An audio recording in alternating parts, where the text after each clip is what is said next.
Hello. तो आज हम लोग थ्री चैप्टर थ्री क्लास 12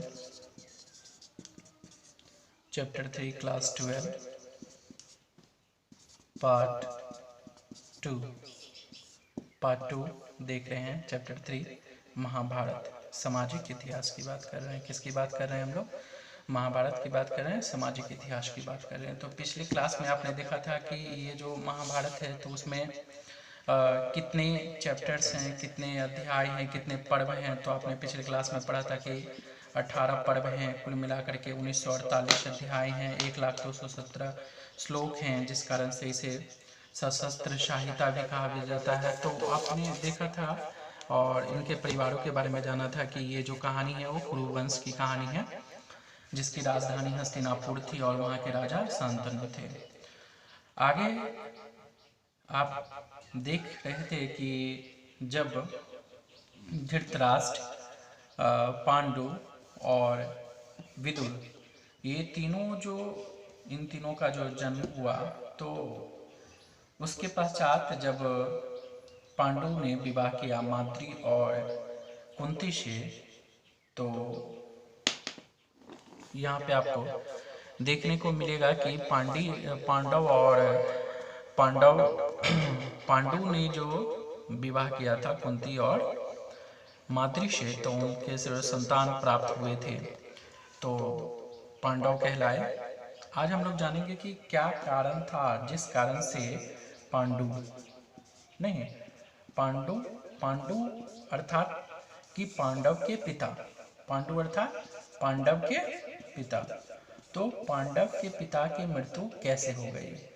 और जो ये राजा बने थे, तो बड़ा भाई कौन है? धृतराष्ट्र। तो बड़ा भाई है धृतराष्ट्र। धृतराष्ट्र राजा ना बनने के कारण पांडु राजा बना। तो ये विदुर की रणनीति थी जिसके कारण पांडु राजा बना। तो धृतराष्ट्र राजा न बनने का कारण क्या था? तो धृतराष्ट्र राजा न बनने का कारण ये था कि धृतराष्ट्र नेत्रहीन थे, लेकिन पांडु नेत्रहीन नहीं थे।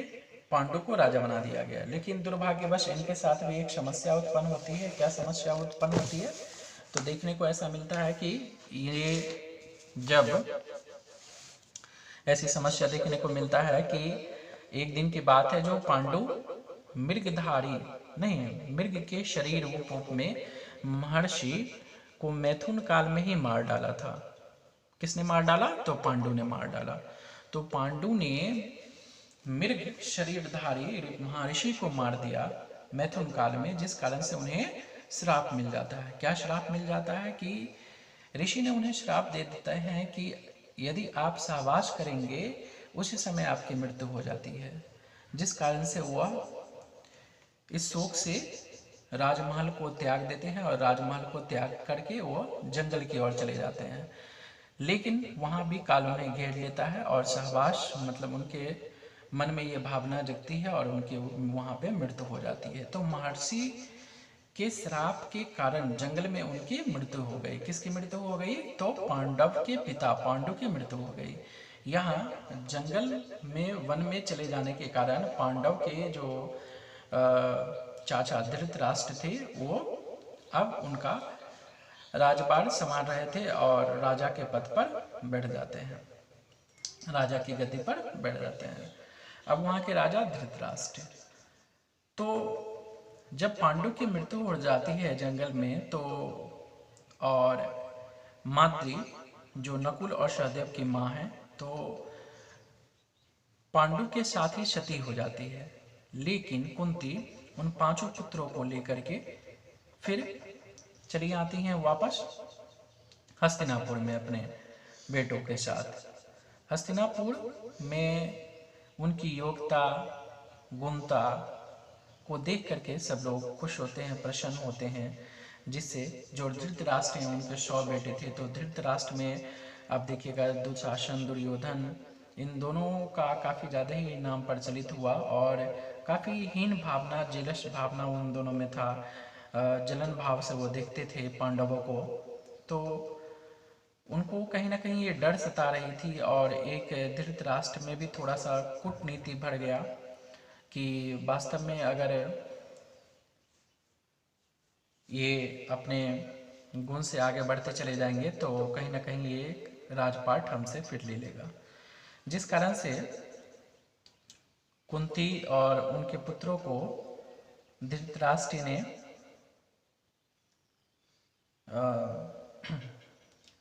ठहरने के लिए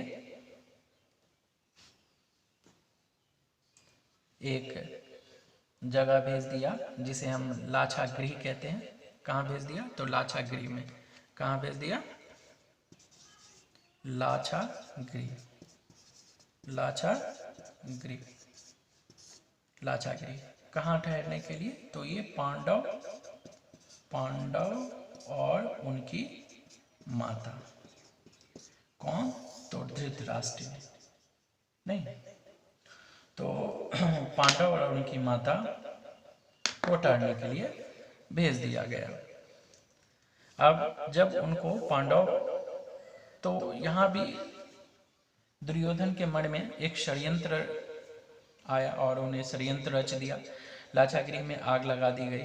लाक्षागृह में आग लगने के कारण विदुर, जो कि पांडव, आपने पढ़ा था कि ये अंबिका और अंबालिका के और दासी से जो पुत्र उत्पन्न हुए थे उसमें विदुर भी थे।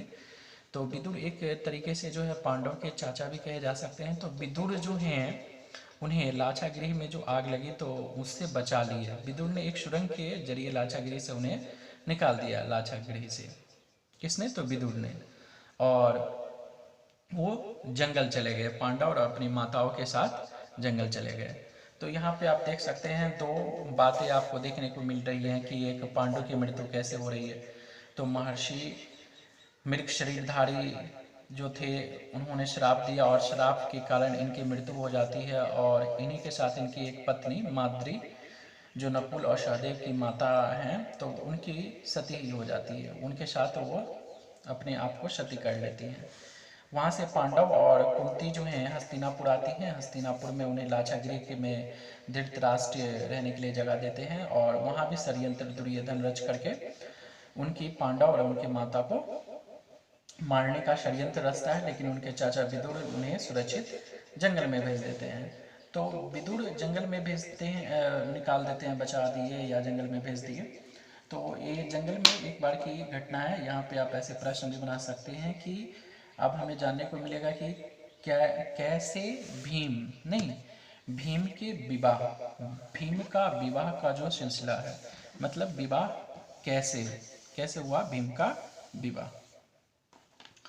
तो आप यहाँ पे देखिएगा कि भीम के विवाह के बारे में हम लोग जानेंगे कि एक बार की बात है, वो गहन वन में गए हुए थे और सभी पांडव माता सहित सो रहे थे। सभी पांडव क्या कर रहे थे? वन में सो रहे थे और माँ भी सो रही थी। लेकिन भीम जाग करके पहरा दे रहा था। भीम क्या कर रहा था? जाग करके पहरा दे रहा था। तो भीम जाग करके पहरा दे रहा था।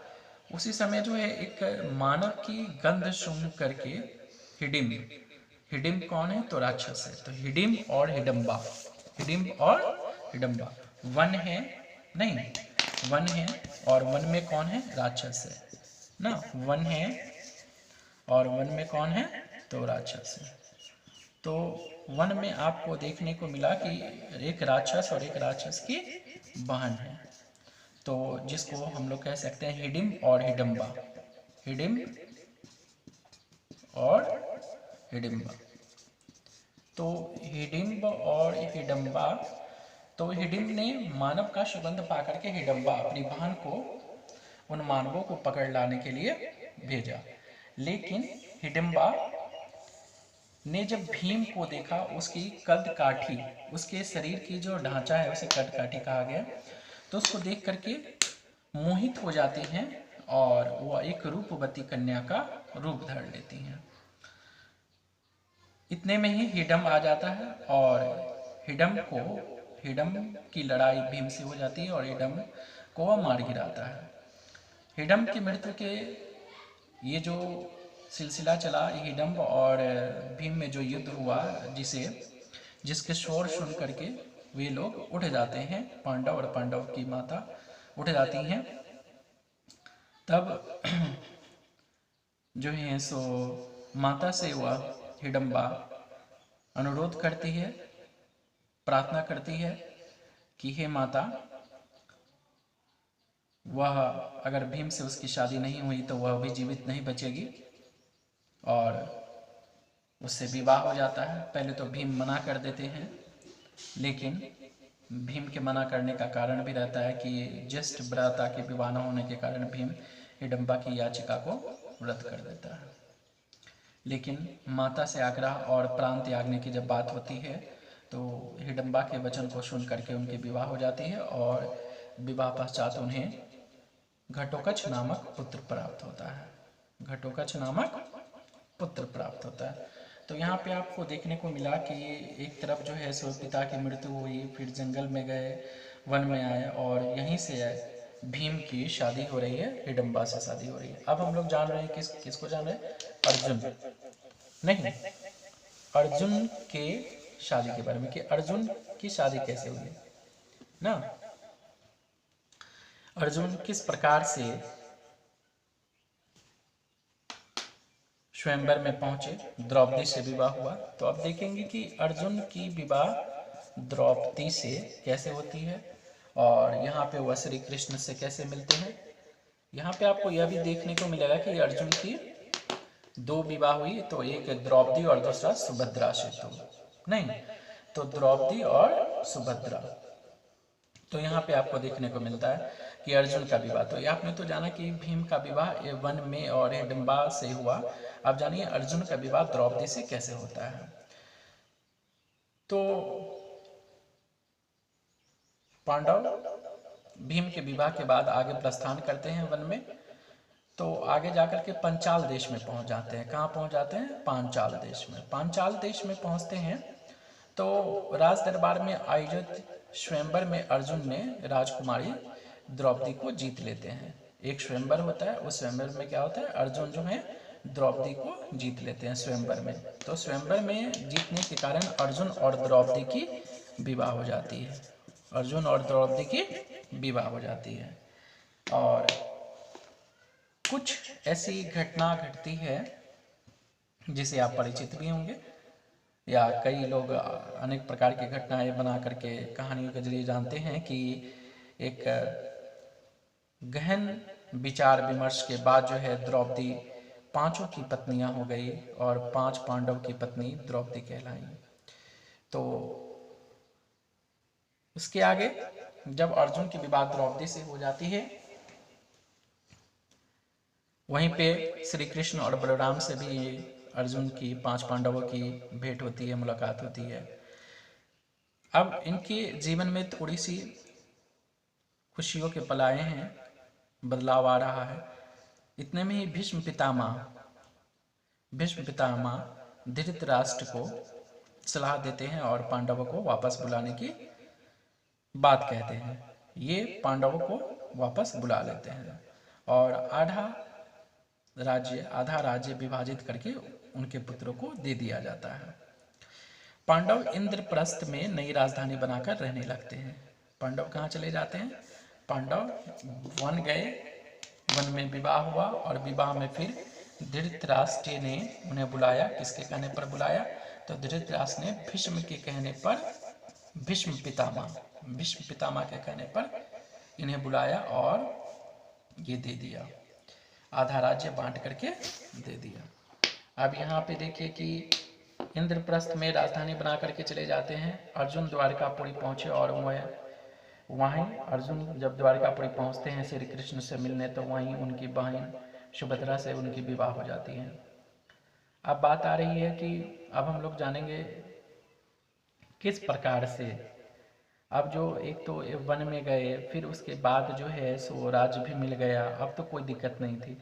लेकिन ये जो जेलस की भावना है भाइयों में, तो ये जेलस की भावना हमेशा बनी रहती है, जलन की भावना। और ये फिर ये रंग ले आया जब ये अपने राज्य के लिए राष्ट्रीय यज्ञ कर रहे थे। पांडव जब राष्ट्रीय यज्ञ कर रहे थे तो उन्होंने आमंत्रण पत्र भी भेजा कौरवों के लिए, और कौरवों की तरफ से दुर्योधन आए। दुर्योधन जब इंद्रप्रस्थ में आए तो वहाँ उनकी वैभव, उनकी काया, उनके चीज़ों को देख करके काफ़ी ज़्यादा अचंभित हुए। फिर उनमें षड्यंत्र मन में आया, और दुर्योधन ने फिर एक षड्यंत्र रचा। दुर्योधन ने षड्यंत्र रचा धृतकीरा का, और उन्होंने धृतकीरा के लिए उन्हें आमंत्रित किया, जिसे आप पाशा भी कह सकते हैं। क्या कह सकते हैं? पाशा। पाशा खेलने के लिए उन्हें आमंत्रित किया। यह भी एक प्रकार का षड्यंत्र था। तो इस षड्यंत्र के सबसे बड़े, जो आप जानते भी हैं और कई बार कई फिल्मों में भी ये बात बताई जाती है, मामा शकुनी। तो मामा शकुनी जो थे धृतकीरा के विशेषज्ञ थे, काफ़ी माहिर थे उसमें। तो धृतकीरा में जब आमंत्रित किया तो इधर से युधिष्ठिर और भाई पांडव सहित अपनी पत्नियों के साथ गए, और दुर्भाग्यवश वह अपने सारी संपत्ति, जायदाद और पत्नी सबको वह हार गए, जिनके कारण द्रौपदी का चीरहरण हुआ। उन्होंने अत्याचार किया, द्रौपदी का चीरहरण हुआ, और उसी चीरहरण में द्रौपदी की लाज बचाने के लिए श्री कृष्ण प्रकट हुए, द्रौपदी की लाज बचाए। एक समझौता के तहत पांडवों को द्रौपदी सहित 12 वर्ष का वनवास और एक अंतिम वनवास, जो कि कुल मिलाकर के 13 वर्ष के हो गए, अज्ञातवास दिया गया था। 12 वर्ष और 1 वर्ष अज्ञातवास, कुल मिलाकर के 13 वर्ष का वनवास इन्हें दिया गया।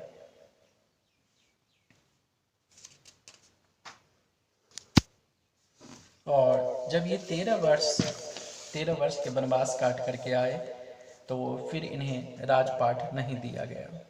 अब इसी राजपाट के कारण ये युद्ध की क्रिया शुरू हुई थी।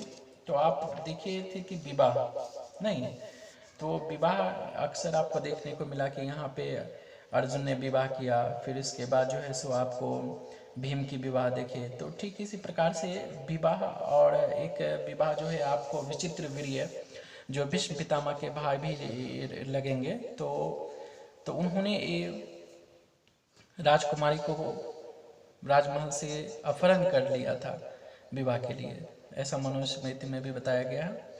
तो आप आगे जब पढ़ेंगे इसके संबंध में, विवाह के संबंध में, तो आपको देखने को मिलेगा कि विवाह जो है वो आपको 8 प्रकार के होते हैं, जिसमें 4 जो विवाह ऊपर से जो 4 विवाह हैं सो अच्छे माने जाते हैं, और जो 4 जो हैं वो उतने अच्छे बेहतर नहीं माने जाते हैं, उत्तम नहीं माने जाते हैं। तो देखने को मिलेगा कि ये जो 8 प्रकार के विवाह हैं कुछ इस प्रकार से हैं: ब्राह्मण विवाह, देव विवाह, आर्य विवाह, प्रजापत्य विवाह, असुर विवाह, गंधर्व विवाह, राक्षस विवाह, पिशाच विवाह। ये जो आप असुर विवाह, गंधर्व विवाह, राक्षस विवाह और पिशाच विवाह जो देख रहे हैं, ये अंतिम 4 हैं, निंदनीय विवाह हैं। और भी कुछ अलग प्रकार के विवाह होते हैं इससे हट करके, जो अंतरंग विवाह, बाह्य विवाह, बहुपत्नी प्रथा, बहुपति प्रथा। तो इनके बारे में हम लोग आगे पार्ट 3 में देखेंगे। तो पार्ट 3 में आपको ये चैप्टर 3 खत्म हो जाएगा, महाभारत। आगे इसके नोट्स के लिए कांटेक्ट करें व्हाट्सएप पे। Thanks for watching. देखें और अपने व्यूज़ बताएं।